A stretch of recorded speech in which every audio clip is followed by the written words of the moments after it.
Itu cakupan langsung mulai ya. Oke. Nah ini ya. Jadi ini review ya. Sebenarnya kemarin juga sekilas sudah kita ulas ya terkait dengan jenis penghasilan yang masuk dan semua penghasilan itu akan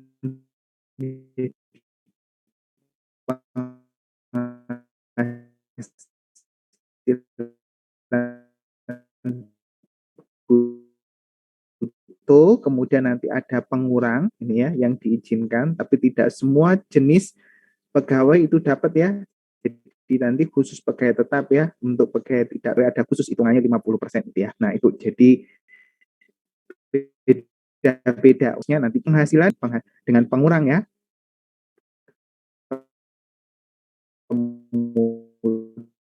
Kemudian akan dikurangkan dengan banyak jenis itu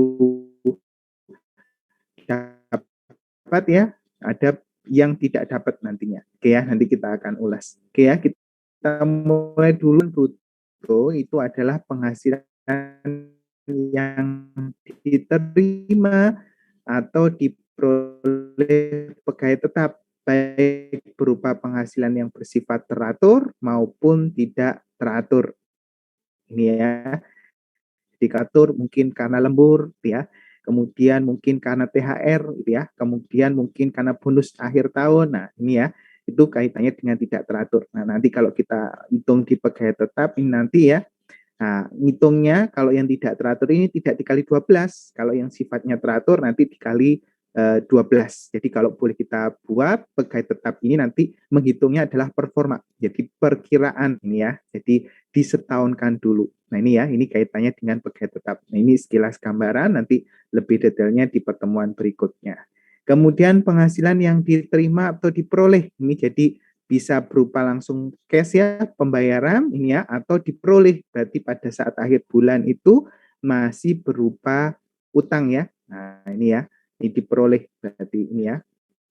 Penerima pensiun secara teratur berupa uang pensiun atau penghasilan sejenisnya. Jadi ini pensiun yang diterima secara teratur, nah ini ya, itu juga nanti perlakuannya dipersamakan dengan pegawai tetap, cuma nanti pengurangnya yang beda. Nah nanti kita akan diskusikan di slide berikutnya, di materi berikutnya.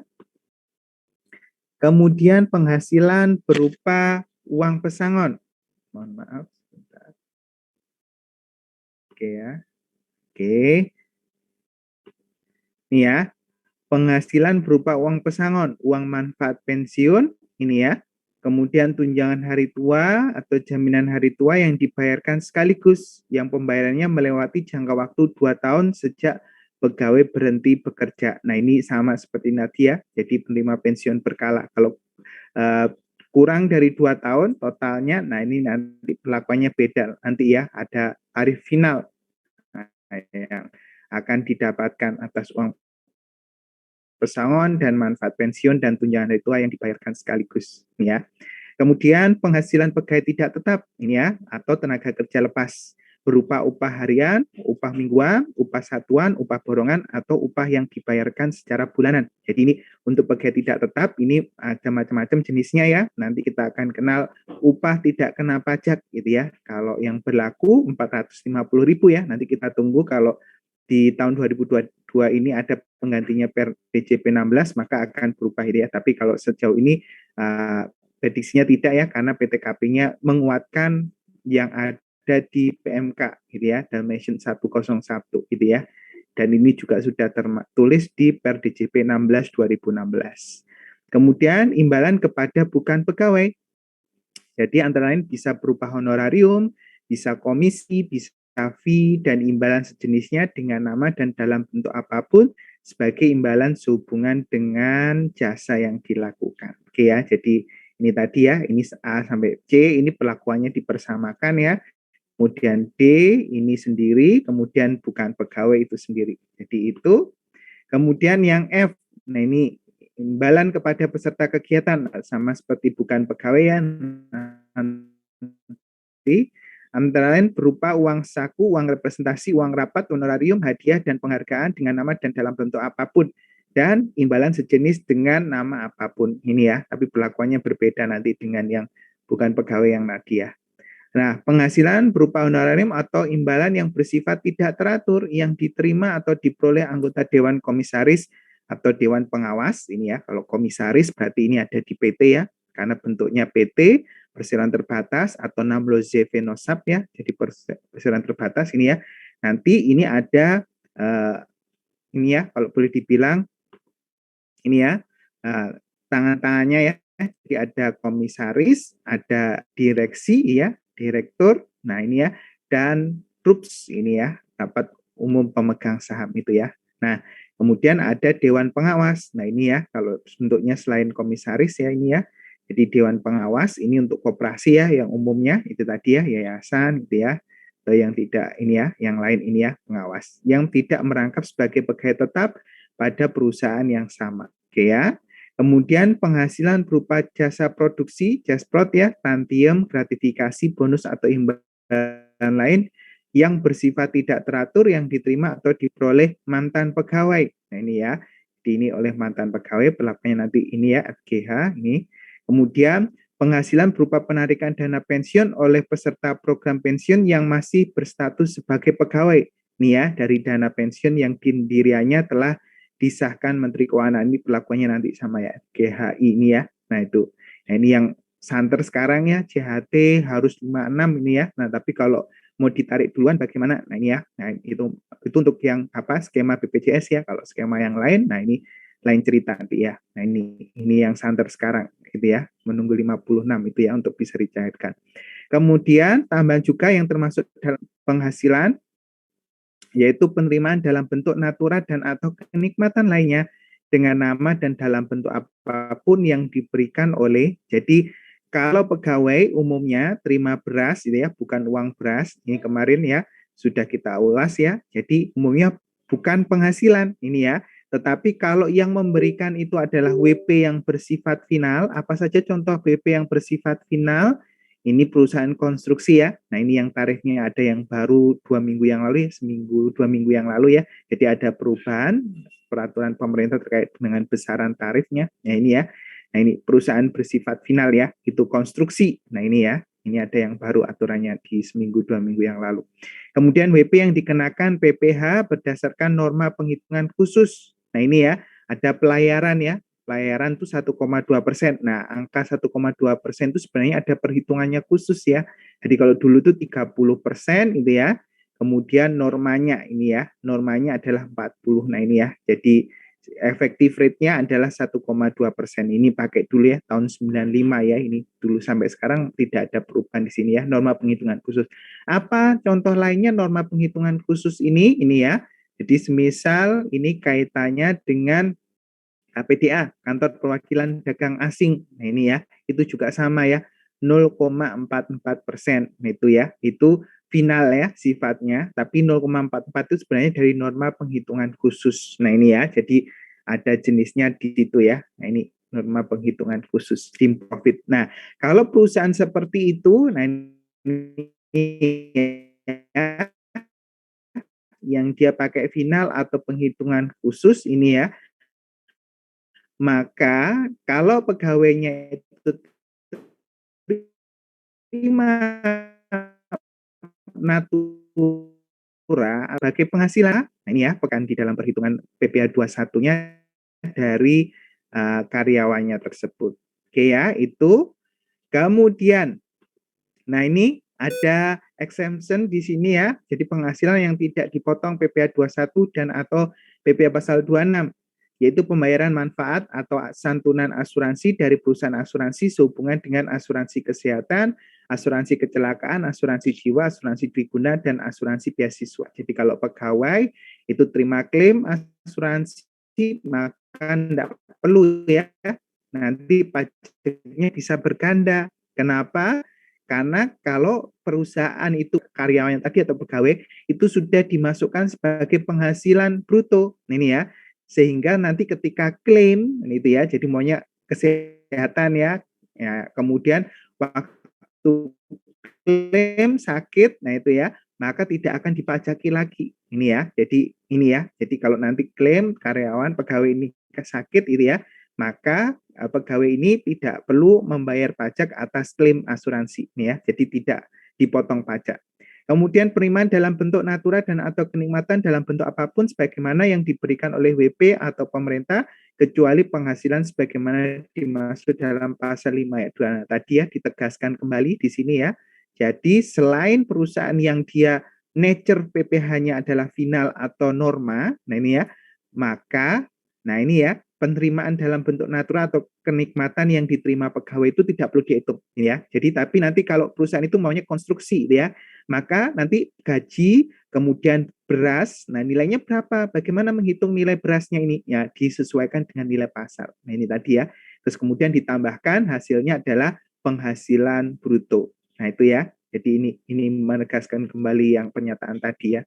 Kemudian iuran pensiun yang dibayarkan kepada dana pensiun yang pendiriannya telah disahkan oleh Menteri Keuangan. Nah ini ya, iuran tunjangan hari tua atau iuran jaminan hari tua kepada Badan Penyelenggara Tunjangan Hari Tua atau Badan Penyelenggara Jaminan Sosial Tenaga Kerja yang dibayar oleh pemberi kerja. Jadi ceritanya skema BPJS itu biasanya ada 3 ya.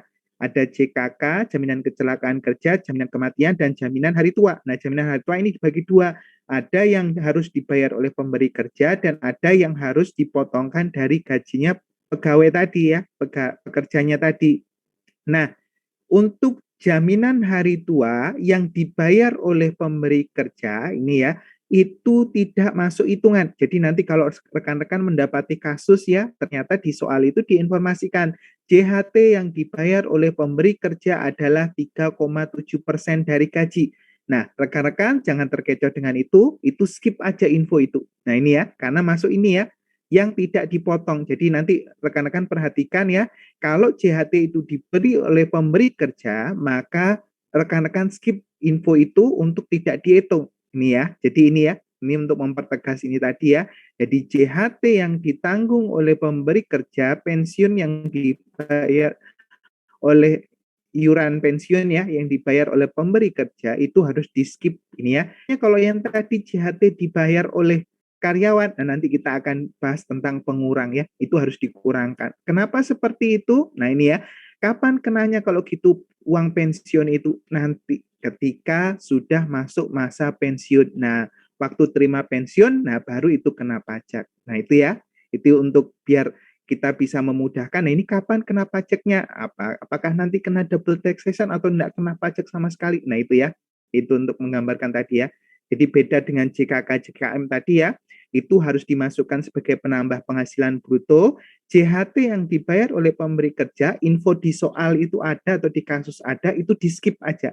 Nggak usah dipakai ini ya, karena ini yang tidak dipotong. Oke ya, itu. Kemudian zakat yang diterima oleh orang pribadi yang berhak dari badan atau lembaga amil zakat yang dibentuk atau disahkan oleh pemerintah atau sumbangan keagamaan yang sifatnya wajib bagi pemeluk agama yang diakui di Indonesia yang diterima oleh orang pribadi yang berhak dari lembaga keagamaan yang dibentuk atau disahkan oleh pemerintah sepanjang tidak ada hubungan dengan usaha pekerjaan kepemilikan, penguasaan di antara pihak-pihak yang bersangkutan. Ini ya, jadi ketika nginfo ada zakat, tidak perlu ini ya, dimasukkan sebagai penambah penghasilan bruto. Gitu ya. Kemudian ada beasiswa. Nah ini beasiswa juga tidak perlu ini ya, sebagai penambah penghasilan bruto. Ini ya, nah ini ya, contohnya umpamanya kalau pegawai, kemudian ditugaskan belajar, terima beasiswa, nah ini ya, beasiswanya tidak perlu ditambahkan sebagai penghasilan bruto. Seperti itu. Nah, dasar pengenaan dan pemotongan PPh pasal 21 ini apa ya? Jadi dasarnya adalah penghasilan kena pajak taxable income ya, yang berlaku bagi pegawai tetap, penerima pensiun berkala, ini ya. Ini sama ya, 1-2 ini perlakuannya nanti cuman yang beda pengurangnya, beda besarannya. Kemudian pegawai tidak tetap yang penghasilannya dibayar secara bulanan atau jumlah kumulatif penghasilan yang diterima dalam 1 bulan kalender melebihi 4,5 cangkan dengan PTKP bulanan. Kalau yang 1 dan 2 ini PTKP-nya adalah tahunan. Jadi laporan mereka itu dibuat pro forma 1 tahun. Jadi dikali 12 penghasilannya. Jadi Januari terima gaji, ngitungnya bukan atas Januari aja. Januari dikalikan 12 ini ya. Nah, dihitung PPh-nya, dikurangkan PTKP-nya dulu, baru dibagi 12. Ini ya, jadi untuk 1 dan 2 seperti itu. Nah, beda dengan pegawai tidak tetap. Kalau pegawai tidak tetap itu dia tidak dapat pengurang yang nanti kita akan diskusikan ya. Ada 2 ya, ada jabatan dan pensiun hari tua yang dibayar oleh oleh pegawainya sendiri. Nah, ini hanya untuk 4,5 juta. Jadi ini adalah PTKP bulanan. Ini ya. Nah, ini mungkin rekan-rekan sudah tahu ya, PTKP-nya kita sekarang yang berlaku adalah 54 juta. Silakan 54 juta itu dibagi dengan 12. Nih ya, hasilnya adalah 4.500.000. Nanti di slide berikutnya akan kita ulas ya PTKP bulanan. Kemudian bukan pegawai yang menerima imbalan yang bersifat berkesinambungan. Ini ya, jadi bukan pegawai tapi bekerja di pemberi kerja itu lebih dari 1 kali dalam 1 tahun. Nah, maka disifatkan di sini adalah berkesinambungan. Nah, ini ya. Nah, kemudian ada jumlah penghasilan di atas 450.000 sehari. Nah, ini istilah populernya upah tidak kena pajak ya. Ini khusus pegawai tidak tetap yang dapat upah harian ini ya. Yang berlaku bagi pegawai tidak tetap atau tenaga kerja lepas yang menerima upah harian, upah mingguan atau upah satuan atau borongan sepanjang penghasilan kumulatif yang diterima dalam 1 bulan kalender. Nah, ini ya, melebihi 4.500.000 ini ya. Nah, jadi nanti ada kasus ya, kalau semisal 1 hari terimanya 400.000. Nah, upah tadi kena pajak enggak ya, karena di bawah 450.000. Tetapi dia kerjanya 20 hari gitu ya.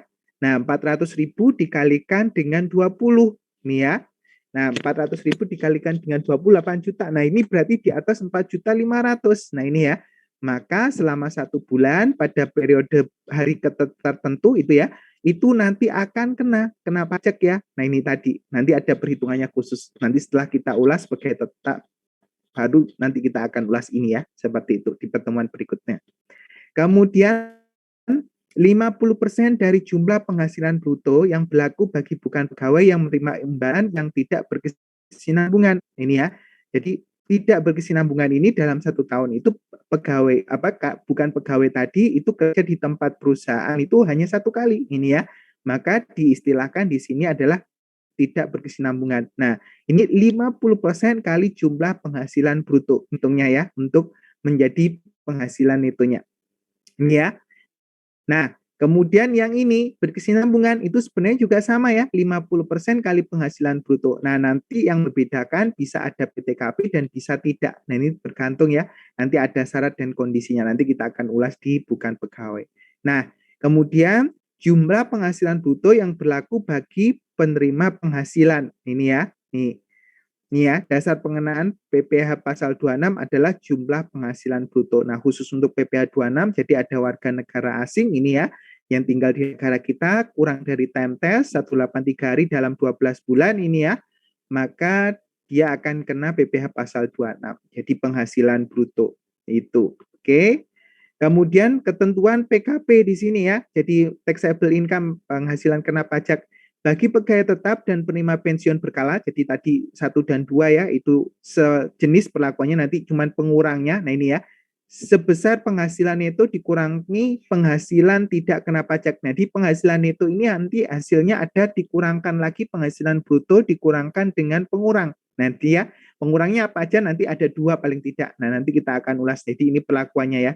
Nah, kalau diperlakukan sebagai pegawai tidak tetap, maka sebesar penghasilan bruto dikurangi PTKP. Nah, ini ya, tidak ada penghasilan netonya, jadi tidak ada pengurangnya. Nah, ini yang membedakan. Nah, bagi bukan pegawai, sebesar 50% dari jumlah penghasilan bruto dikurangi PTKP per bulan.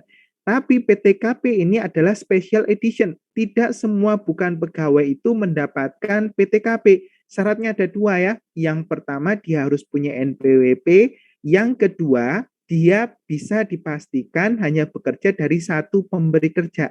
Nah, yang kedua ini yang agak sulit ini ya. Nah, nanti kalau ketahuan ternyata bukan pegawai itu bekerja di tempat lain, nah, sudah telanjur diberi PTKP, nah mungkin nanti pemotong itu tadi ya, nah mungkin akan kena sanksi atau peringatan. Jadi mereka biasanya konservatif terkait dengan syarat kedua ini, sehingga PTKP ini tidak ini ya secara umum dipakai ini ya, karena ini tadi ya keyakinan dari bukan pegawai tadi bekerja dari satu pemberi kerja itu sangat sulit untuk didapat sehingga PTKP ini jarang dipakai walaupun sebenarnya aturannya PTKP ini diberikan juga sebagai pengurang. Nah ini ya itu ketentuan PKP. Nah ini ketentuan penghasilan bukan pegawai. Nah ini ada tambahan juga untuk bukan pegawai ya. Jadi mempekerjakan orang lain sebagai pegawainya, maka besarnya penghasilan bruto adalah sebesar jumlah pembayaran setelah dikurangi dengan bagian gaji atau upah dari pegawai yang dipekerjakan tersebut. Ini ya, kecuali apabila dalam kontrak atau perjanjian tidak dapat dipisahkan bagian gaji atau upah dari pegawai yang dipekerjakan tersebut, maka besarnya penghasilan bruto tersebut adalah sebesar jumlah yang dibayarkan. Kan pegawai tadi ya, momennya dia konstruksi orang pribadi ini ya. Nah, ini kalau konstruksi orang pribadi ini ya bisa, tapi bisa kalau dia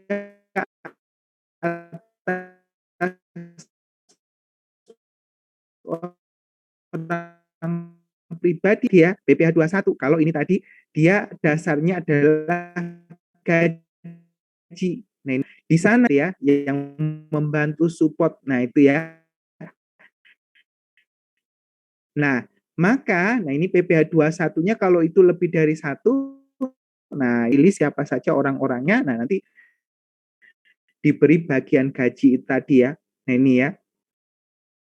Nah itu tadi ya. Jadi di sini 50% kali ini berapa itu ya. Nah seperti itu. Nah ini kasusnya kalau material atau barang ini tidak bisa dipisahkan. Jadi konstruksi tadi ya, umpamanya dia pekerja lepas untuk konstruksi, jadi tukang membetulkan itu ya. Nah ini di sini ya.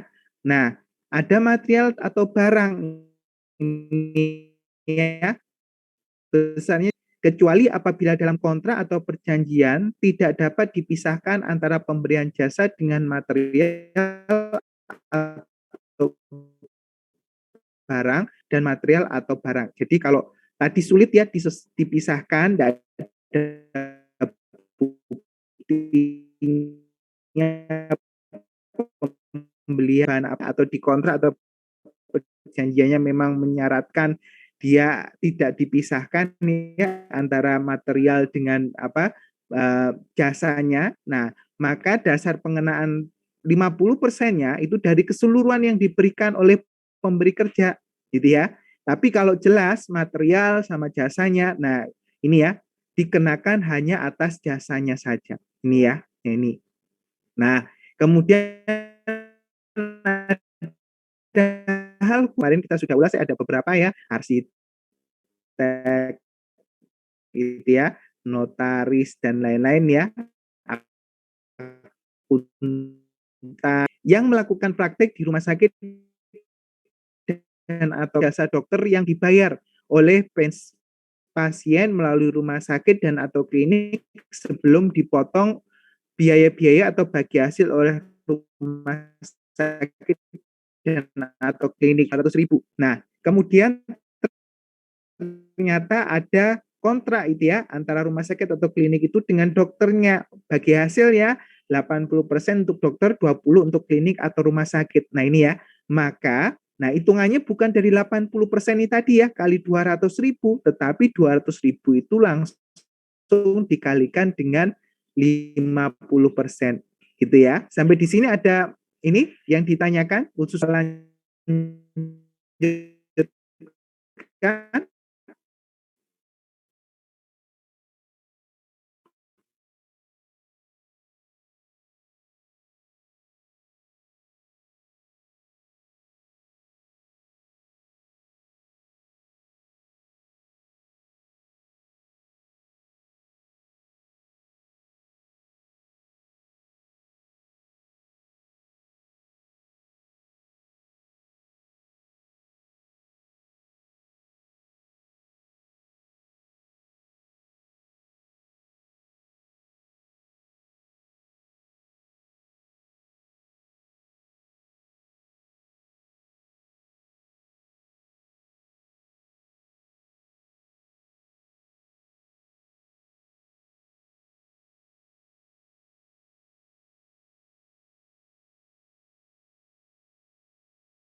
Baik, terima kasih rekan Salas. Oke ya, kita lanjutkan. Oke ya. Oke, baik. Nah, ini yang tadi kita diskusikan ya. Jadi khusus untuk PTKP ini ya. Nah, ini ya, sebelum PTKP ada penghasilan neto. Nah, penghasilan neto untuk pegawai tetap ini ya. Nah, tadi ya. Oke, baik rekan Ahlan. Terima kasih. Oke ya. Jadi ada pengurang penghasilan bruto ini ya. Jadi pengurangnya itu ada biaya jabatan dan ada iuran terkait gaji yang dibayar kepada dana pensiun yang pendiriannya telah disahkan oleh Menteri Keuangan tadi ya, skema BPJS tadi ya, ada JHT pegawai menginfokan itu ya, ikut dana pensiun lain ini boleh diinfokan ya, ini ya, maka itu boleh sebagai pengurang penghasilan bruto. Nah ini ya, jadi biaya jabatan. Nah bedanya tadi besarnya biaya jabatan ini ya, jadi catatannya di sini biaya jabatan pegawai tetap itu adalah 5% kali penghasilan bruto maksimal 6 juta per tahun. Ini ya, jadi tiap bulan ini kalau kita bagi 12 adalah 500.000 ini ya. Jadi nanti bergantung ya, jadi ini tergantung nanti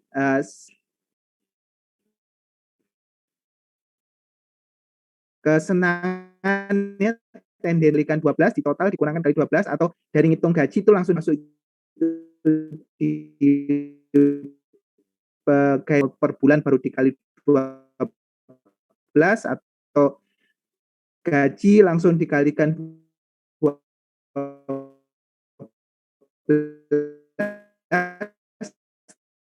Nah ini tadi ya, hitungannya sama nanti untuk pegawai tetap. Nah ini ya, tapi kalau bulanan maka 6 juta ini dibagi dengan 12, hasilnya adalah maksimal persen dikalikan dengan, nah ini ya, bukan atas gagal dalam suatu bulan ini ya, kebetulan hari raya yang ditanggung oleh pemberi kerja, JKM yang ditanggung oleh pemberi kerja, plus ini ya, tambahannya yaitu itu tadi ya, nah, THR total keseluruhan ini ya, penghasilan bruto ya, karena tadi dikecualikan. Nah itu ya, 6 juta ini ya. Kemudian ada pensiun berkala ini ya, 5% kali penghasilan bruto. Nah maksimal 2,4 juta per tahun. Kedua, nah ini ya, dia 2,4 dibagi 12, 200.000 ya, maka per bulan itu biaya jabatannya maksimum hanya 200. Kemudian berikutnya aja yang masuk, apa saja yang nggak masuk, kemudian dikurangkan di total ya tadi, dikurangkan dengan pengurang khusus untuk pegawai tetap tadi ada dua tadi pensiun yang dibayarkan kepada dana pensiun. Nah ini tadi.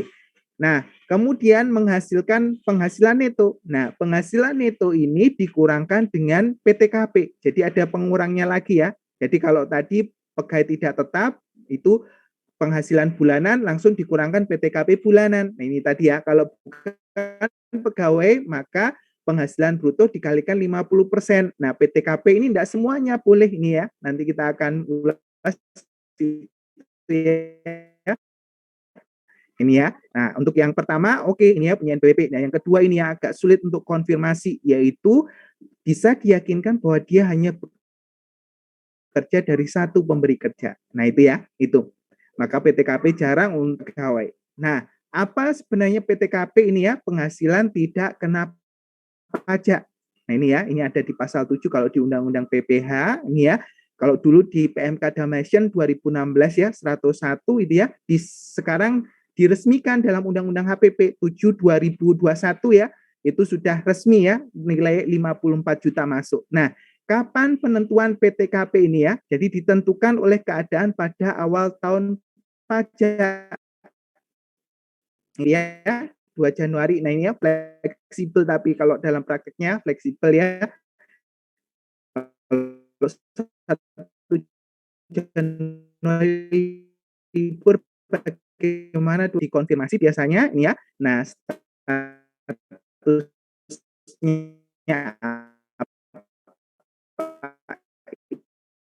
gitu ya. K1 kah, K2 ini ya. Nah, seperti itu. Atau TK0 ini. Nah, Abdi semisal bekerja di negara kita, dia kebetulan masuknya itu di bulan Juli gitu ya, di tengah-tengah tahun gitu ya. Nah, bagaimana menghitung PTKP-nya? Apakah PTKP-nya itu dianggap 1 tahun? Enggak ya. Nah, khusus tadi ya, ekspatriat tadi gitu ya, kalau dia berniat tinggal di tempat kita atau dia tinggal di kita, stay 183 hari dalam 12 bulan ini ya, maka ngitungnya tadi awal bagian tahun pajak. Jadi di awal Juli tadi dia ke sini, nah ini ya, pergi ke Indonesia sini, ini ya, dia statusnya apa itu ya. Jadi apakah TK0, K0, K1, K2, maksimum K3 ya. Nah ini, maka di sini ada klausul awal bagian tahun pajak. Nah nanti penghitungan untuk pegawai tetap ya, yang kebetulan dia adalah ekspatriat. Nah ini ya, jadi tidak berlaku PTKP yang 1 tahun ini ya. Jadi tapi mulai dari awal bagian tahun pajak. Jadi disesuaikan ya nanti 6 bulan saja PTKP-nya. Nah, lain cerita kalau ada ini ya warga negara Indonesia ini ya yang dia bekerja di bulan Juli. Nah, kalau di bulan Juli ini maka dia sebenarnya PTKP-nya adalah 1 tahun. Nah, ini ya. Nah, kalau boleh dibilang keadaan subjektifnya ini ya. Nah, ini ya dapat. Nah, ini ya dari awal tahun ini ya. Jadi kalau dia mulai masuk kerja di bulan 7 bagaimana? Apakah PTKP-nya sama seperti ekspatriat tadi? Enggak ya. Jadi PTKP-nya tetap 12 bulan. Ini ya. Jadi ini yang membedakan ada klausul awal bagian tahun pajak. Nah, ini khusus untuk ekspatriat. Nah, ini ya, sampai di sini silakan nanti kalau ada yang ingin dikonfirmasikan boleh langsung menyela. Nah, ini ya. Nah, siapa yang menjadi tanggungan? Nah, ini ya. Jadi ada saudara dan semenda ini ya. Jadi anak baik kandung atau adopsi ini ya. Nah, ini ya, in-law ya. Ini ya, son atau doctor in-law. Orang tua yang tidak berpenghasilan ini ya. Ini ya, saudara ya. Kemudian in-law ya, mertua yang tidak berpenghasilan, father in-law or mother in-law di sini ya. Mertua yang tidak berpenghasilan ini karena semenda ini tadi ya. Nah, kemudian nah ini ya, kalau boleh digambarkan saudara ini tadi ya, orang tua WP ya, kemudian anak. Nah, ini bagaimana kalau adik ini? Nah, atau kakak. Nah, ini ya, enggak ada di skema ini ya. Nah, ini ya. Nah, kemudian karena hubungan hukum semenda ya, in-law, ini orang tua ini ya, parent in-law ini ya, kemudian istri menjadi tanggungan juga, nanti menjadi status K ya. Nah, ini kemudian anak ini ya, son and daughter in-law ya, seperti itu. Ini kaitannya dengan anak tiri. Nah, itu gambarannya terkait dengan bagaimana PTKP itu mencakupnya ini ya. Jadi bisa karena hubungan saudara naik ke atas 1 derajat, 1 ke bawah ini ya, atau karena hubungan hukum ya semendak seperti itu. Oke, kemudian ini sejarahnya PTKP ya. Jadi 2008 kita pakai 15840 diri WPOP, status kawin 1320. Kemudian tambahan setiap anggota keluarga maksimum 3, 1320. Kemudian, nah ini ya, PMK 162 2012. Nah, ini berubah naik ya. Ini tadi jadi menjadi 24.300. Status kawin menjadi 2.025. Kemudian tambahan setiap anggota keluarga maksimum 3, 2.025. Kemudian 2015 ini 36 juta. Kemudian status kawin 3 juta, tambahan setiap anggota keluarga maksimum adalah 3 juta. Oke ya. Kemudian PTKP. Nah, ini ya. Ini di PMK Dalmatian ya, 101 PMK 010 2016. Nah, ini di Undang-Undang HP Pasal 7 ayat 1 ini disahkan ya. Kalau dulu ada kesimpang siuran ya, mungkin kalau boleh dibilang kok aturnya pakai PMK ya, bukan undang-undangnya gitu ya. Nah, ini ya. Akhirnya Undang-Undang HPP mengamini PMK Dalmatian ini ya untuk masuk di undang-undang, di perubahan Undang-Undang HPP. Jadi diri WPOP itu 54 juta. Kemudian status kawin 4.500.000, kemudian tambahan setiap anggota keluarga maksimum 3, 4.500.000. Nah, kemudian ini ada PTKP per bulan tadi ya untuk pegawai tidak tetap dan juga bukan pegawai tadi ya. Tapi bukan pegawai tidak semuanya bisa ya. 2 syarat tadi harus terpenuhi. Ini ya.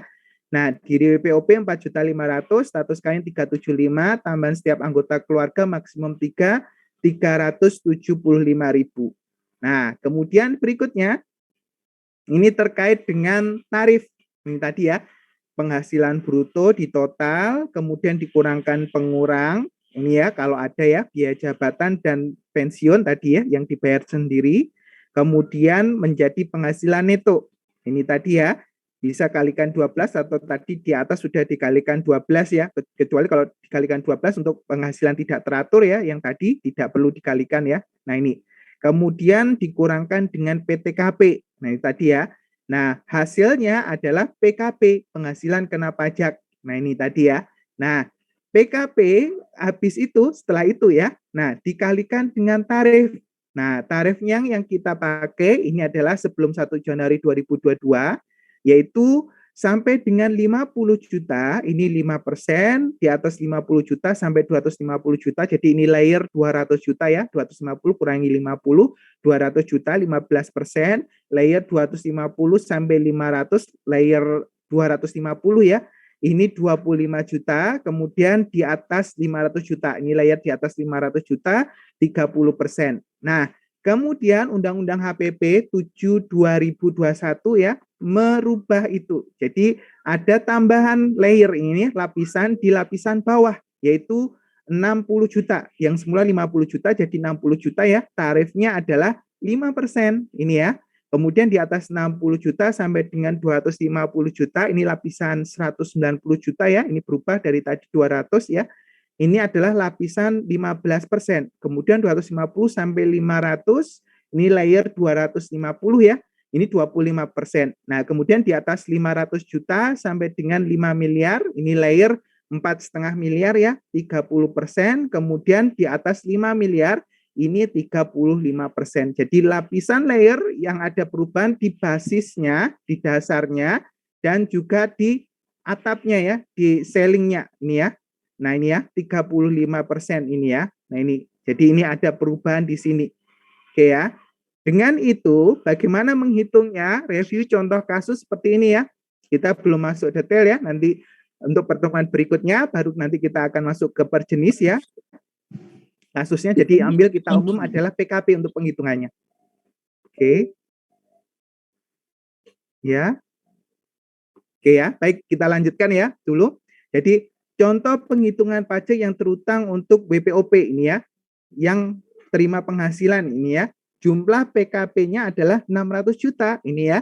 Kemudian ini ada catatan, WP yang menerima atau memperoleh penghasilan tidak memiliki NPWP, maka tarif lebih tinggi 20%.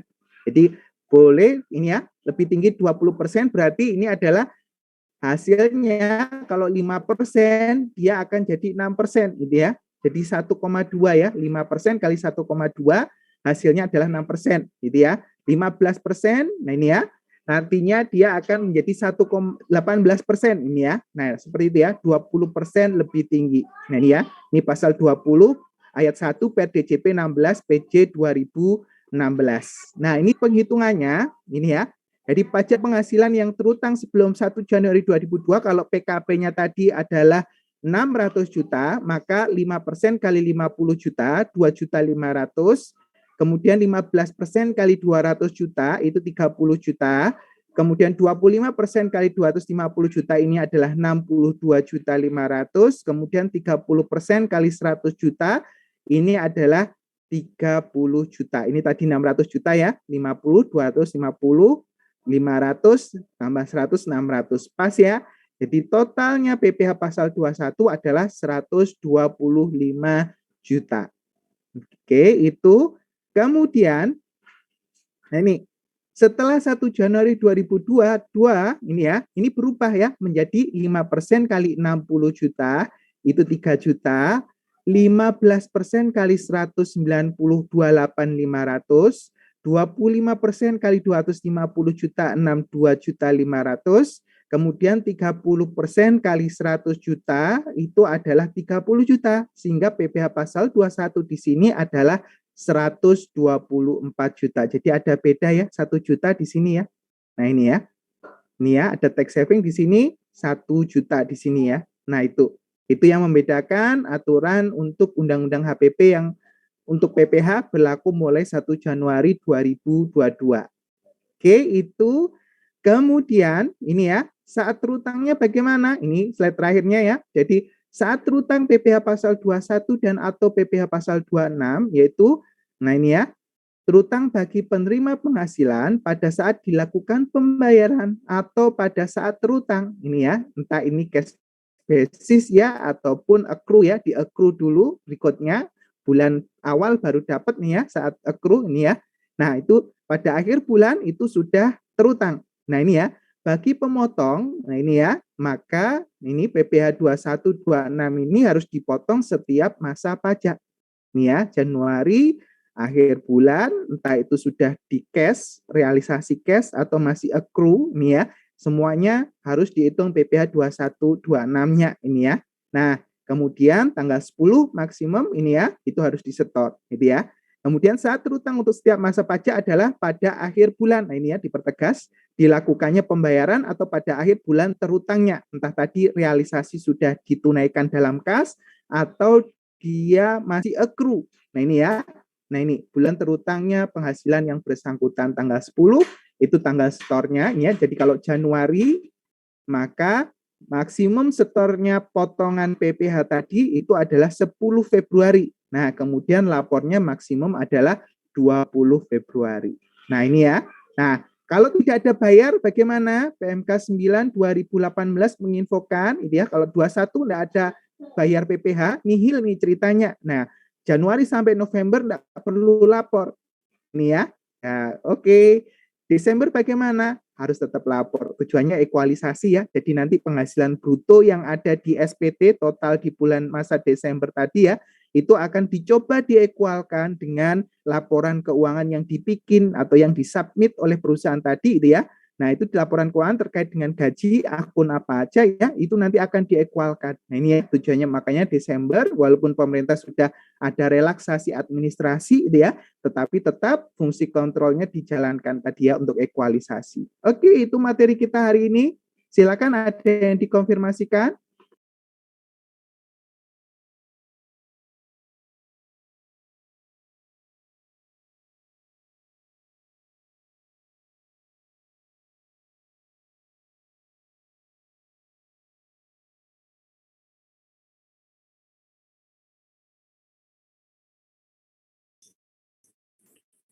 Saya izin bertanya, Pak.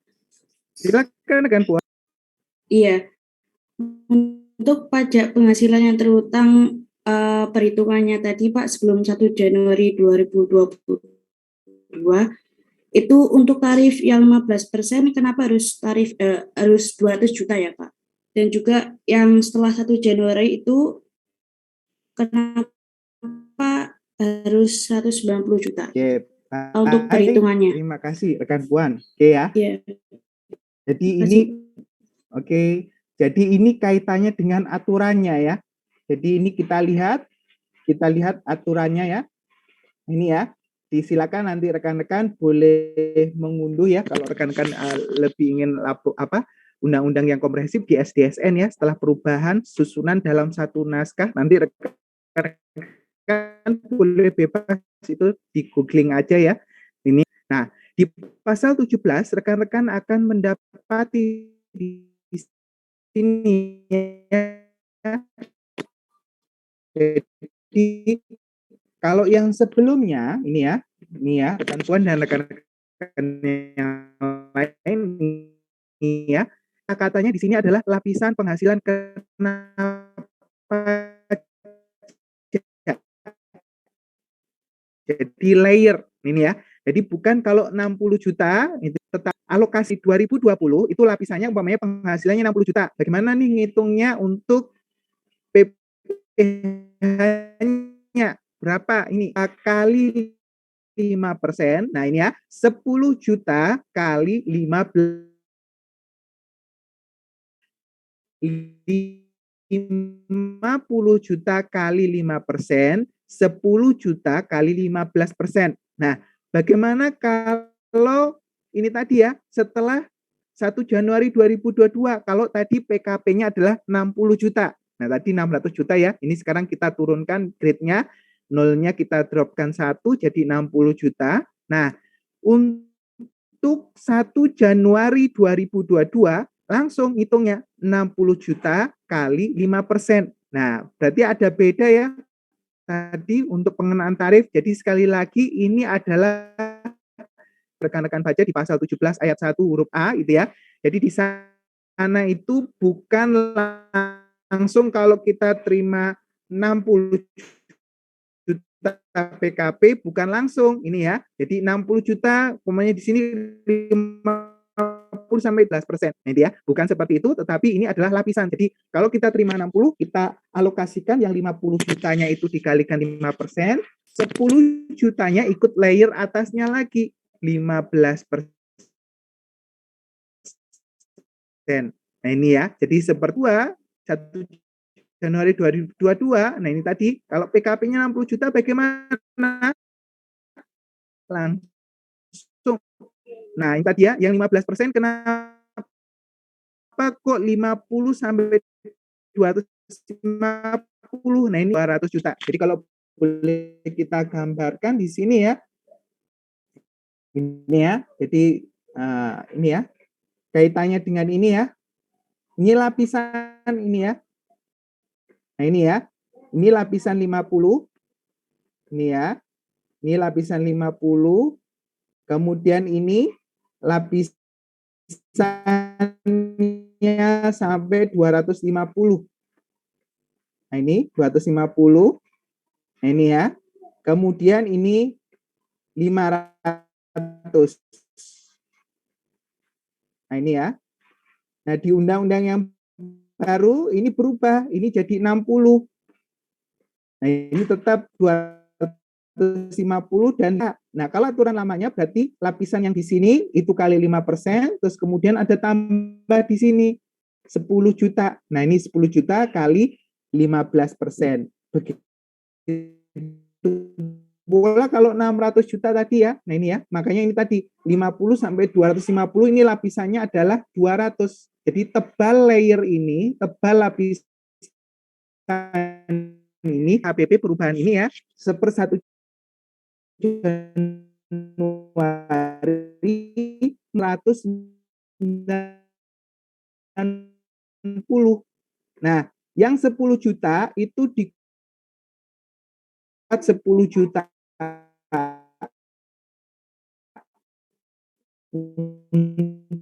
untuk 5 atau masih ada yang Iya Pak, diinformasikan yang sudah lain? paham. Silakan. Terima kasih. Ya, jadi oke, baik, terima kasih. Jadi sekali lagi kalau rekan-rekan dapat PKP 60 juta, jangan langsung dikalikan ya 60 juta kali persen, tetapi 50 juta dulu terburu mengerjakan ya. Dilihat kasusnya tahun berapa. Nah, kalau 2021 rekan-rekan sebaiknya tidak pakai yang setelah 1 Januari 2022, berarti masih pakai yang ini. Nih ya. Jadi ini warning aja ya, alat saja kasusnya itu tahun berapa? 2020 kah, 2021 kah, atau 2022. Nah, kalau 2021, nah maka masih pakai yang ini. Oke, itu aja catatannya. Silakan dari rekan-rekan lain, mungkin ada ini masukan. Ini saya menyapa Bu Ajeng ya, Bu Ajeng. Oke, Bu Ajeng. Oke, monggo. Ini kalau ada masukan Bu Ajeng untuk mempermudah bagaimana memandu ini ya, untuk menghitung ini, bagaimana ada masukan Bu Ajeng? Silakan, monggo. Baik, yang dijelaskan oleh Pak Okta sudah tepat. Yang harus diperhatikan adalah bagaimana layer dari setiap lapisan. Ketika nanti kita tahu berapa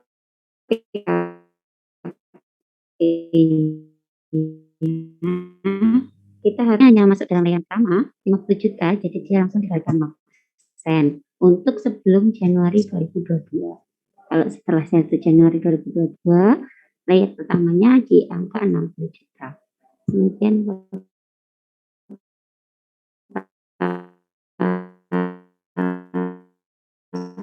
Oke, terima kasih Bu Ajeng. Oke, baik, itu silakan dari mengkonfirmasi yang lain, silakan.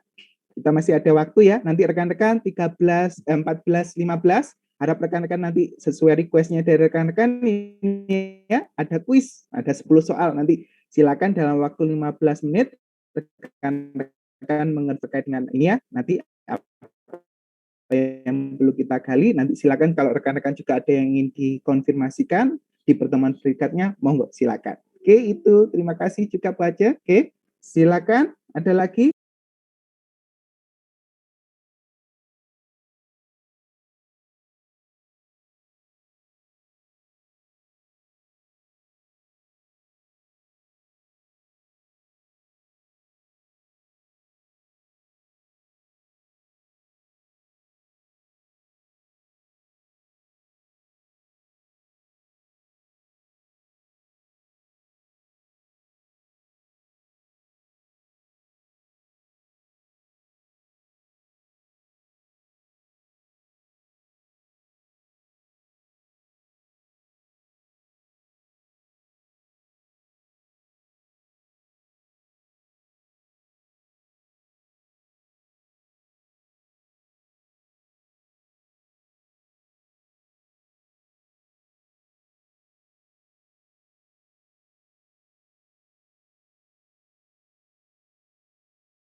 Permisi Pak. Silakan. Sebelum yang PTKP itu kan ada TK0, TK1, TK2. Itu berdasarkan apa? Oke, baik. Terima kasih rekan Fitra. Oke ya. Kita coba masuk lagi ke materi PTKP tadi ya. Nah ini siapa? Berarti itu tidak kawin ya. Kemudian kalau K itu kawin. Nah ini ya. Jadi ini karena bisa hubungan darah dan bisa juga karena semenda tadi ya. In-law ya, karena hubungan hukum tadi ya. Nah ini bisa 1 derajat ke bawah anak ini ya. Bisa baik kandung ataupun adopsi juga bisa ya. Kemudian orang tua yang tidak berpenghasilan ini yang sedarah ini ya, ini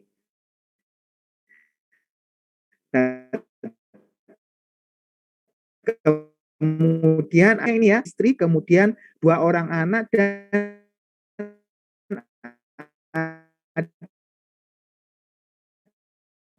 ada untuk plus orang tuanya 1. Nah ini ya K3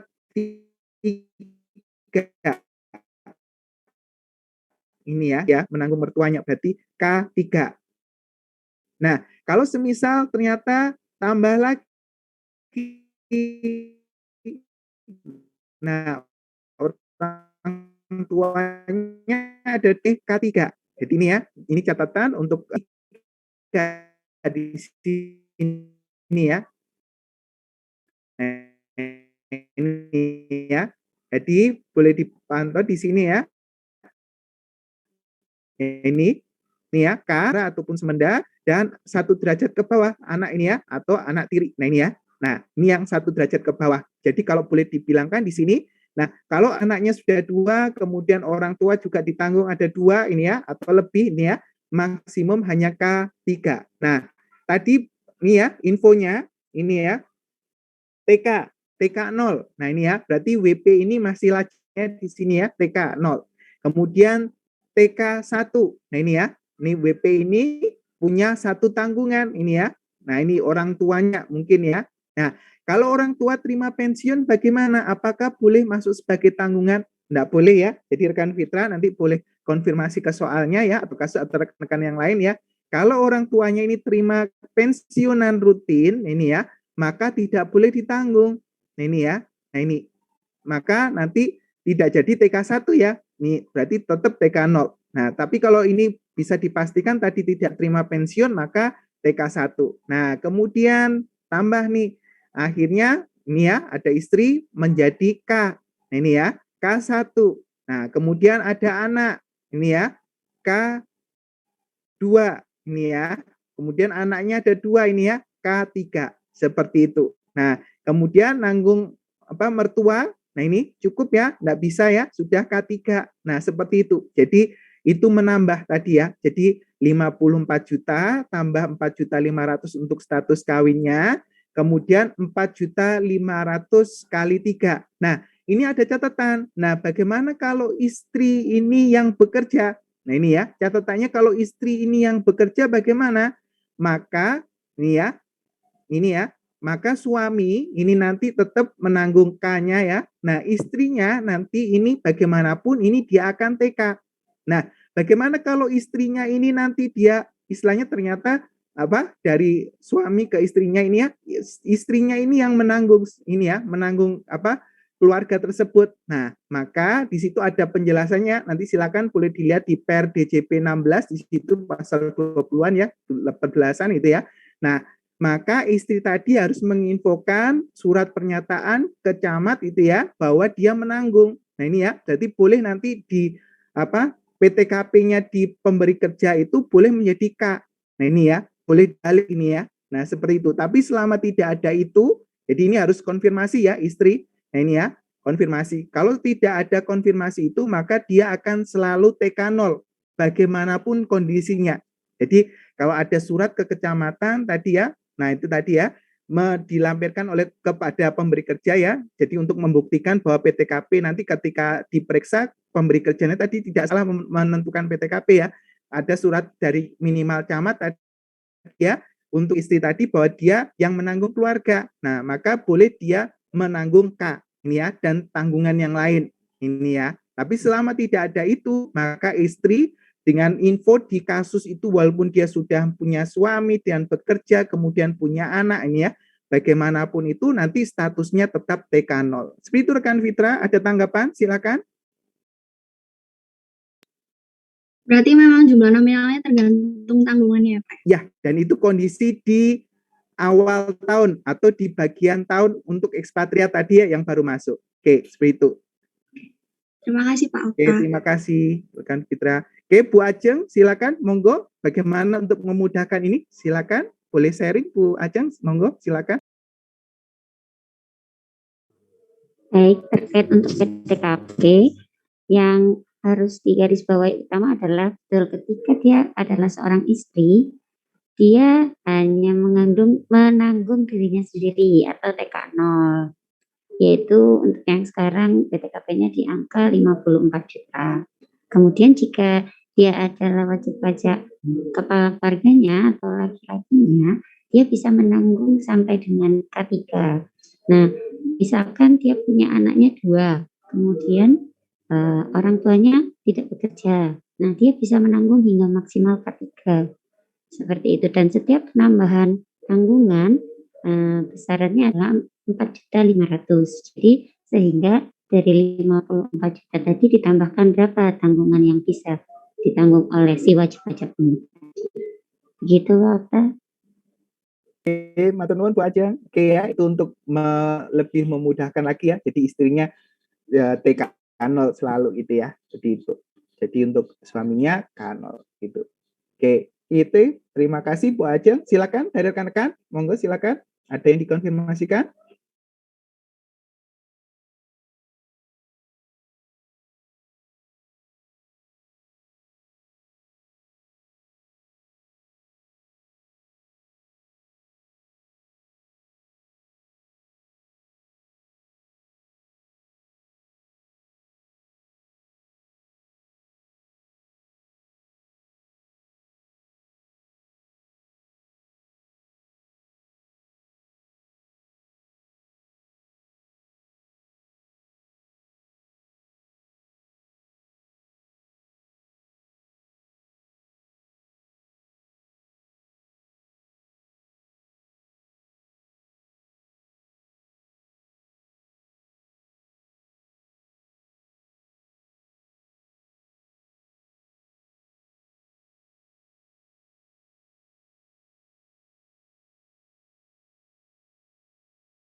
Oke, baik. Terima kasih rekan Dio, rekan Nur Asmil, rekan Nasyafa, rekan Safira, rekan Delia, rekan Cynthia. Oke, kalau memang dirasa sudah cukup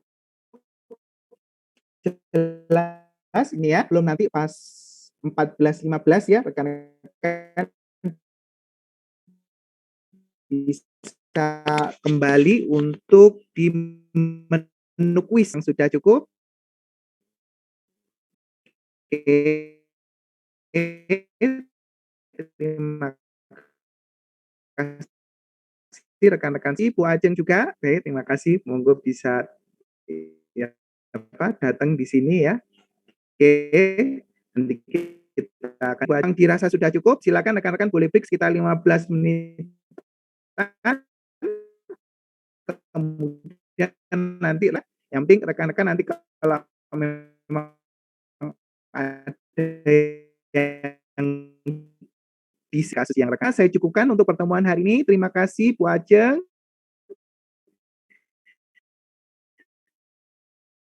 Terima kasih rekan-rekan semuanya. Siang Bapak, terima kasih. Terima kasih. Terima kasih, Pak. Terima kasih. Terima kasih Ibu.